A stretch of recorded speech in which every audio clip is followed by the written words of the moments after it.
I just did a UGC video. Worked so hard on that introduction and then I miffed it. Anyway, how many influencers have you seen pimping this? You guys might not be as old as I am, but in my demographic, the 40-ish professionals, now my dogs are here again, the 40-ish professionals, we dig the Dior lip oil. I don't know. So that's what we're going to talk about today. We're going to talk about something that really would have sounded kind of crazy like 15 years ago, that your customers are now your ad agency when you are a marketer. It's not your interns, it's not your marketing team, it's your customers. And, you know, it's not just sometimes, you know, it's all the time now. They're your copywriters, brand ambassadors. We used to pay people to be brand ambassadors. They're your media buyers because their shares, their algorithms get you all that advertising. So, and I apologize, the dogs are fighting again. They're my free entertainment while I'm working. So let's talk about UGC before the craziness gets a little bit worse. So it's user-generated content. Boy, that's hard to say. User-generated content. And it's created by the consumers, duh, or people who are good at it, and we'll get to that in a second. And it's created by people other than the brand. So it's reviews. How many reviews have you left on Amazon? TikToks, Instagram posts, Reddit threads, YouTube. I got to make an honest opinion. Okay? So here's the key shift.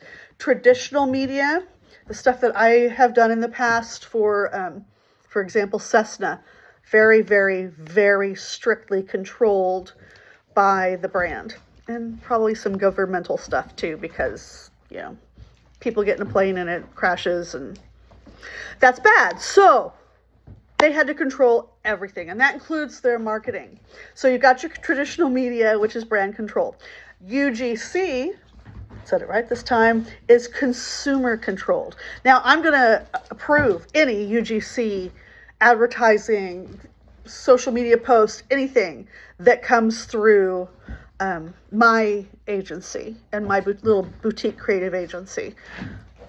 But that doesn't include all of the, hey, I just found this and you know, I'm kind of old and this makes my lips feel good. That's also some user-generated content. But we're not going to talk about that organic content. We're talking today about the consumer-controlled, but also kind of controlled by the brand. So this is stuff that you are going to be working on for a brand. UGC, because we're so used to seeing it organic, that it can increases trust, it builds an emotional connection, drives purchase decisions. It feels real, unfiltered, and unbiased, even though isn't always unbiased, which I'm sure you guys know. Customers trust other customers more than they trust the brand, because I want to sell you something.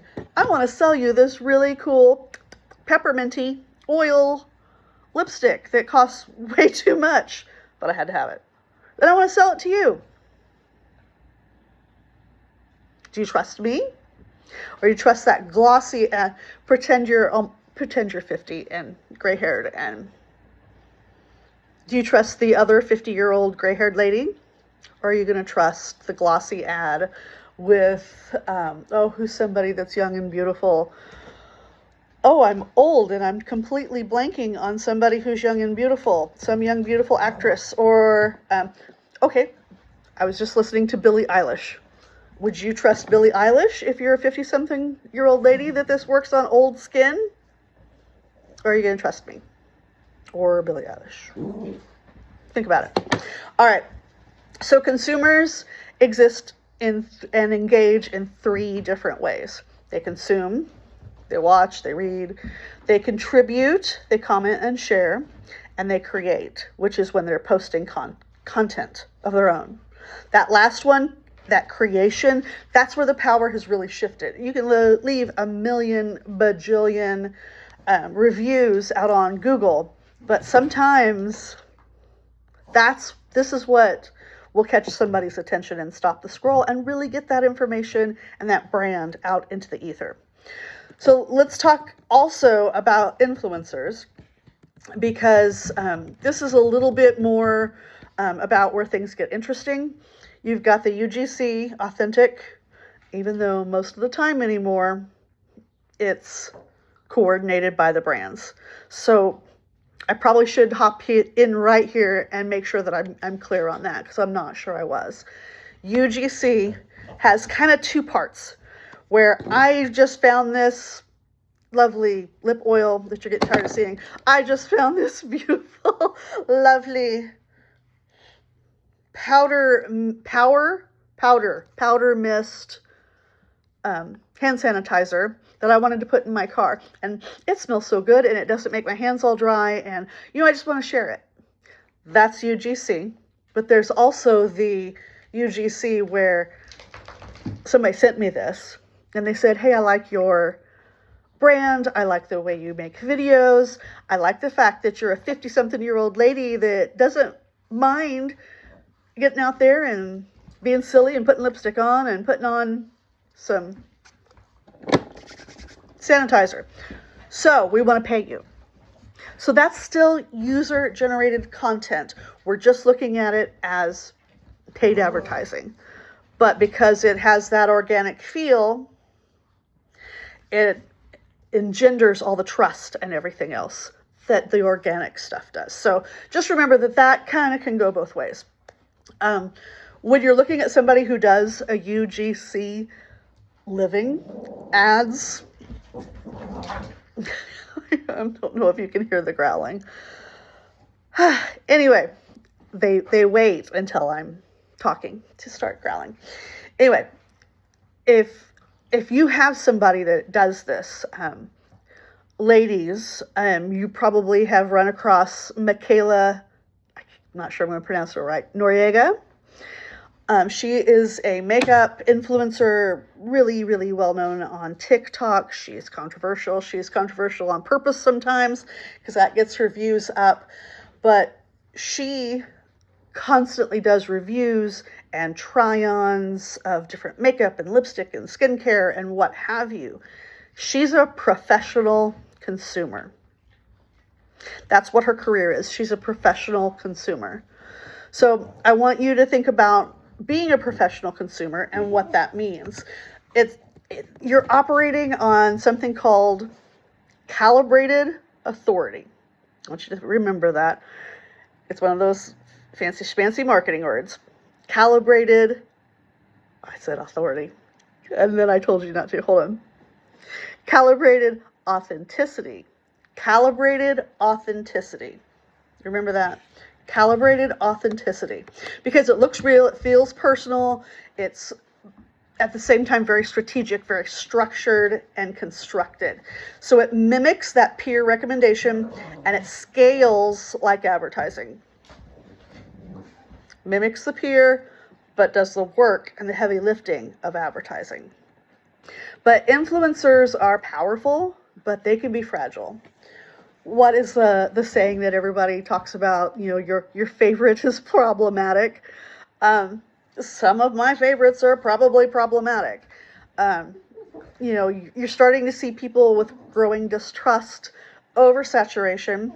The young woman that I just spoke about, Michaela Noriega, I think she's oversaturated at this point. Also ad fatigue. Everybody go on TikTok at some point after you watch this lovely video and click live and just scroll. I guarantee you're going to have some lives that are people talking about politics mostly, but there'll be some fun stuff. People talking about, their new book, or they're talking about Boston Terriers who like to fight while you're trying to make a video. But you're going to find some of that. But I guarantee you at least 60% of that stuff is going to be all sales. Hi, I want to sell you this. And I'm going to sell you this. And look where I went to lunch today.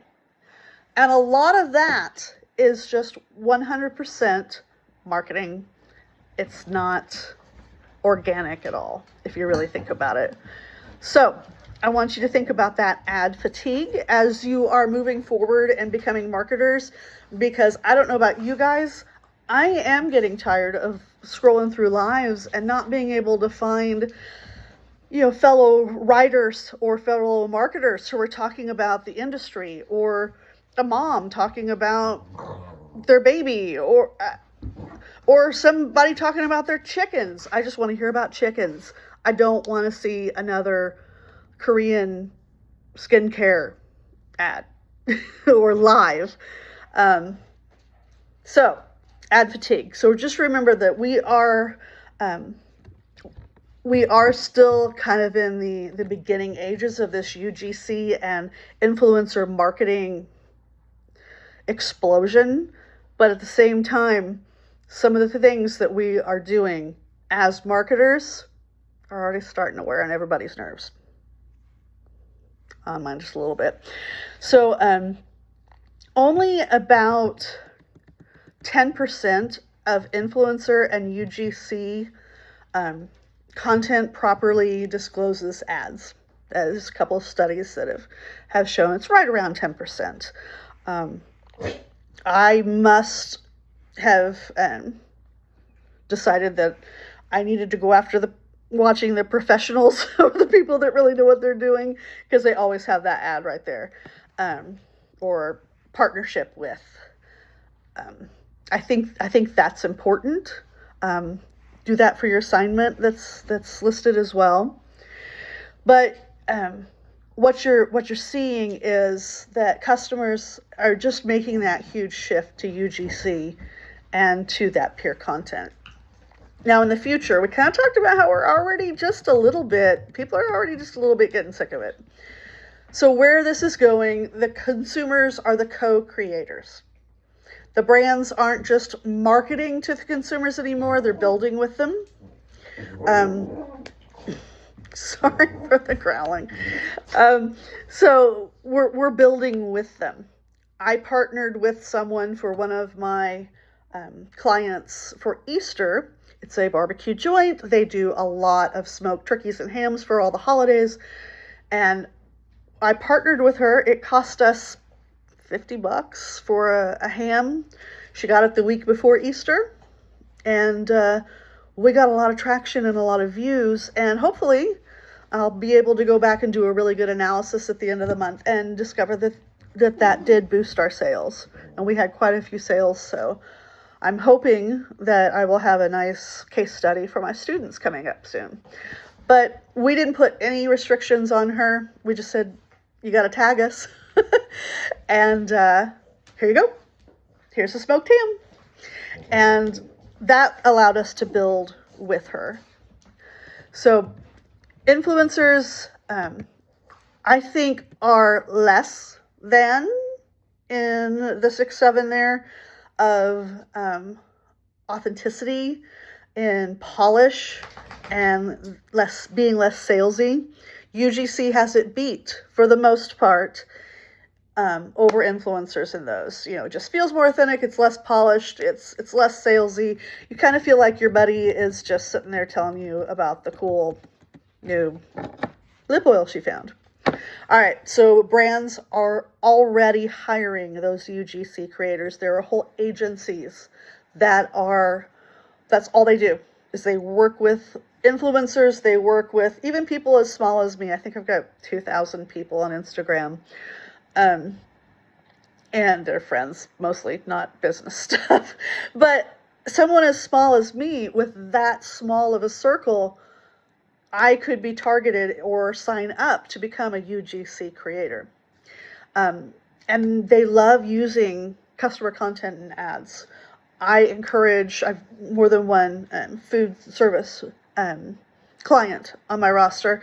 I'm always encouraging people to take pictures and upload them. And once they upload them, part of the thing is, hey, we're going to use that. Is that okay? And they obviously say yes. If they're not going to upload something that is disgusting on their positive Google review. So I take that. I always give them credit. because then they share it with their friends. Hey, look, they used my picture. But that content in consumer ads is something I didn't have to do. It gives my feeds so much more personality than all of my little highly stylized, we got to make sure we're showing the food type of posts. It just gives it a great vibe. It gives it a great friendly look and feel. So just kind of think of that there. If you're interested in it, Google it. There are lots of places that are hiring UGC creators, and it's just like a talent agency. It's kind of crazy. And I mentioned that even somebody like me, with just a couple thousand followers, I can be a UGC creator if I wanted to. Micro communities are definitely greater and more important at this moment in marketing time than mass audiences, especially for the non-massive brands. McDonald's, maybe not so much, but this brand was built on social media.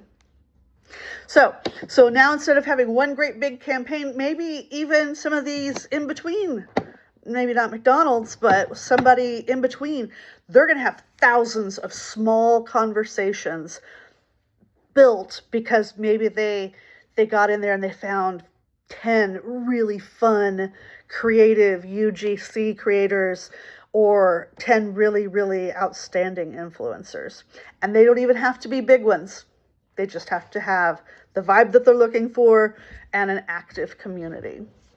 So the brands, they're not going for who's going to talk the loudest, be the slickest, make that $1 million commercial that's going to go on TikTok. Oh, good Lord, I hope nobody's doing that. They're going with the smaller creators and the talented writers, directors, actors, what have you, that are looking at you through your TikTok screen or your Instagram. And they're the ones that will get people talking for them. So please do remember that. Now, UGC, it's harder to package, I think, when you're looking at it from our perspective, the marketing professional's perspective. UGC, if I just want to go in there and talk about my favorite taco shop, had a taco salad for lunch, that could have just been it. Show you myself eating a few bites and I'm done. But if you're working in a little bit higher level, which is really what we're talking about, using UGC, using those creators, using those influencers to push your brand out to as many eyeballs as possible in a more micro and smaller, more meaningful way. One of the things that I want you to think about is TikTok's de-influencing trend. It's kind of funny. People being told not to buy products. Don't buy don't buy the expensive hand sanitizer, buy this cute little one.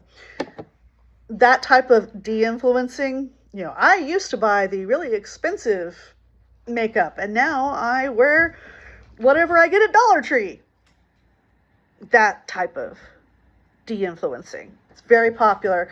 It lets the consumer control that narrative, even if it's negative. Amazon reviews. I do this mostly for my my food clients, but I use the Google reviews. Oh, this is wonderful. This is the best bar in town. Best place in town to get drunk. Best barbecue joint in town. Best jerky I've ever had in my life.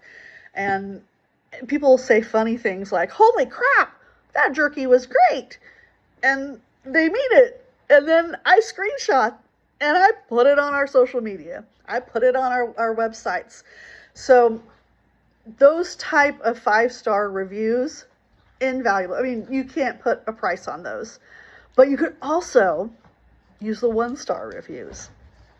I have not used them myself. I really love watching them, though.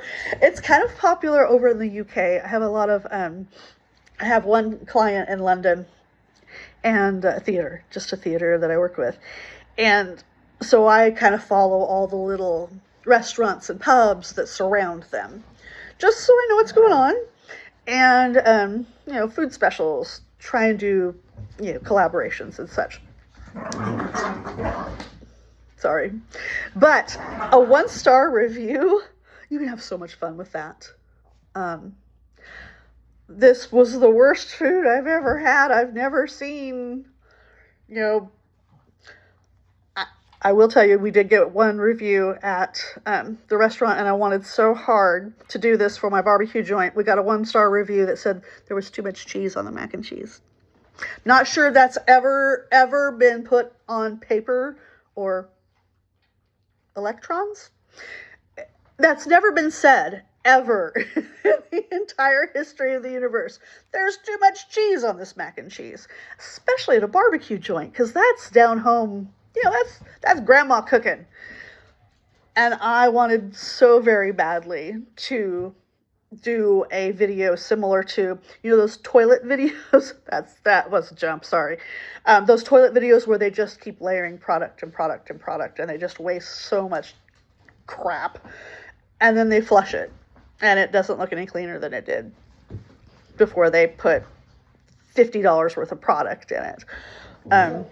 I wanted to get a big glass bowl and just start layering cheese and layering cheese and layering cheese, and then get something massive like a kid's shovel for shoveling sand at the beach, and just start stirring it up, and then just fade out with that review fading in, that 1-star review. It would have been chef's kiss. Boss was afraid somebody'd take it the wrong way, so I get it. But I would have had fun doing that, and so would his employees. So don't discount the smart aleck and the bad reviews when you're looking at this, because that really is user-generated content. But it's content you have quite a bit of control over, actually. What you share, what you don't share. Whether you're going to mock them or whether you're going to actually kind of use what they said. So those extremes are fantastic, and so what's more persuasive than a 5-star review? My logo and a picture of the taco salad I just ate? No. That 5-star review is definitely more important in your consumer's brain. All right, something that a lot of us ladies, sorry guys, just kind of for a minute, unless you're planning on working in this field or this arena, get ready with me videos. Woohoo! Those are huge. Those have become massive since, I'd say the pandemic. It's casual. It's what I was doing at first, putting on a little bit of lip gloss. Casual product use. Usually they're telling the story of their day or where they're going that night, or they do a get unready with me when they're getting ready for bed and say, hey, I went to this movie premiere and I'm so much cooler than you, so you need to buy these products so you can be like me. Not structured like an ad, and it feels like a friend talking to you. If you're interested in a couple of good examples of this, if those are types of brands that you're hoping to work with, at Ken Craddock is fantastic. She's a mommy blogger, but she'll do a 7-minute video getting all of her makeup on or all of her makeup off.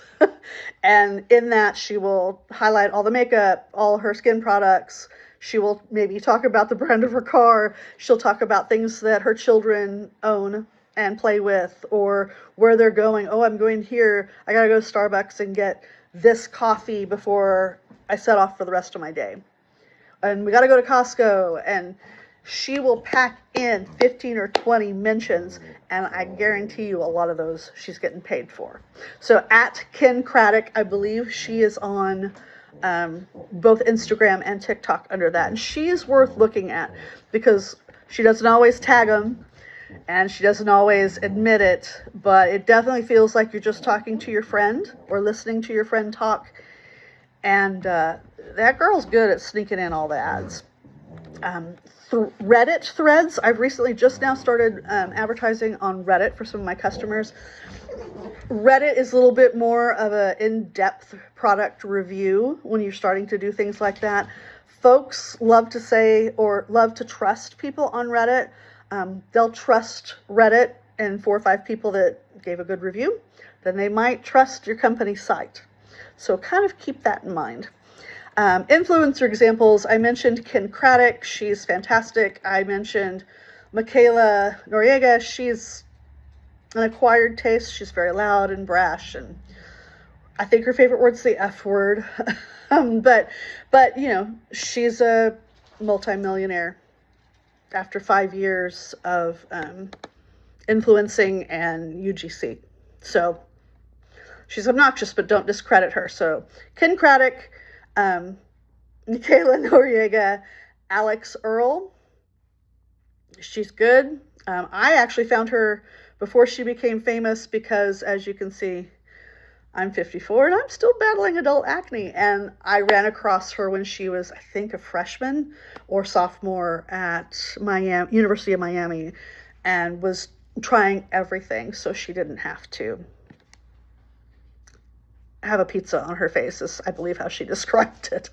And so I followed her since before she became famous, and watching her journey has been fascinating. She is one of the most brilliant, subtle marketers that of her generation, let's put it that way. She's relatable, she's polished, really high conversion power. Mr. Beast, he's from Wichita, just like me. Entertainment first, brand second. His trust is built through consistency. Dude even has chocolate bars. But yeah, Mr. Beast, definitely give him a check out. I am real familiar with book talk creators. They're everybody from publishers to authors to people who own bookstores to people who just love books. And they are driving publishing sales. Whether you're buying it on TikTok Shop or they're just pushing you out to Amazon or a website.